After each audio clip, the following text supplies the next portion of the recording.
Welcome to a very special edition of Escape to the Country. Today we're looking at how some of the humblest of buildings, once designed for cattle and livestock, are now being turned into the most desirable of country residences. Of course, we're talking barn conversions and what it takes to get one.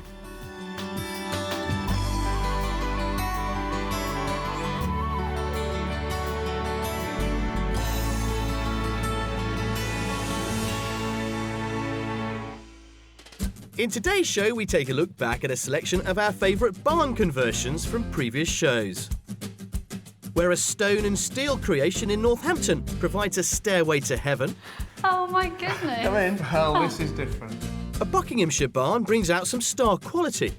Jess Conrad becomes James Bond. My name's Conrad, Jess Conrad. And I discover what it takes to get from this to this.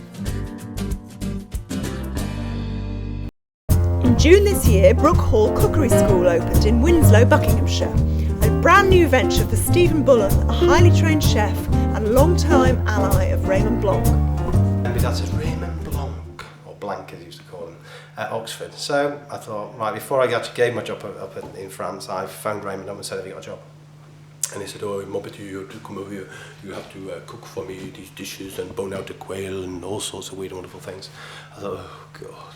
So I thought, oh, sod it, I've got nothing to lose. So I went, turned up there, did him 3 dishes in half an hour, and boned a quail out in less than a minute without any holes. And then he turned around and said, start tomorrow. I'm like, lovely. He's saying hard, yeah. So that's a protective layer on the bottom of the pan. Can you see me? Oh, do. Keep going, that's it.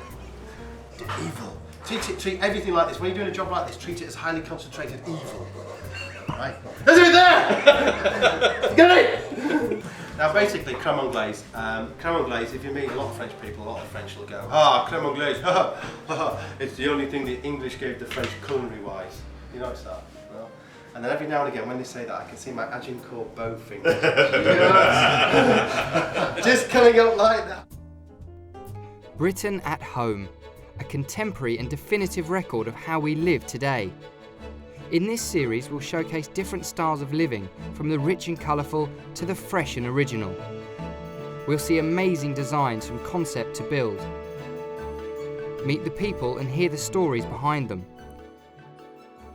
A specially commissioned nationwide survey will reveal habits and trends across the UK.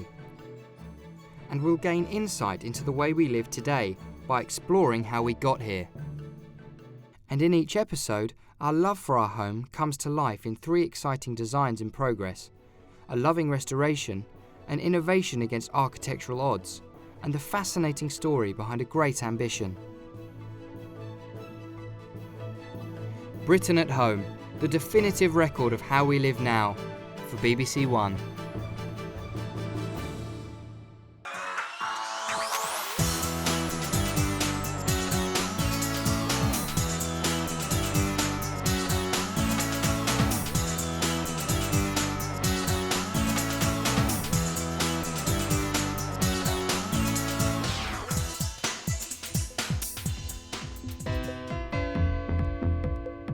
If you've got a really narrow galley kitchen, here's a top tip for creating more space.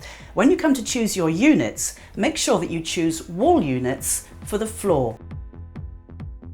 Every story is different, every story is a different project, it follows its own course, and it's I think that makes it interesting. You know, it's a bit like time teams, same thing. You know, every week is a different project, so you never quite know how the story is going to unfold. A lot of the lessons of grand designs aren't anything to do with building; they're to do with kind of how you go about ordering your life and prioritising what matters. You know, figuring out what it is that matters in design. I'm not a big one for kind of all these flashy cookers and kitchens and bathrooms and sofas, and I think actually, and I think it shows in the series that the most interesting projects are those which are much more autobiographical, which are a bit more quirky, a bit more personal. You know, and I think if there's a lesson to be drawn, it has to be whatever you do.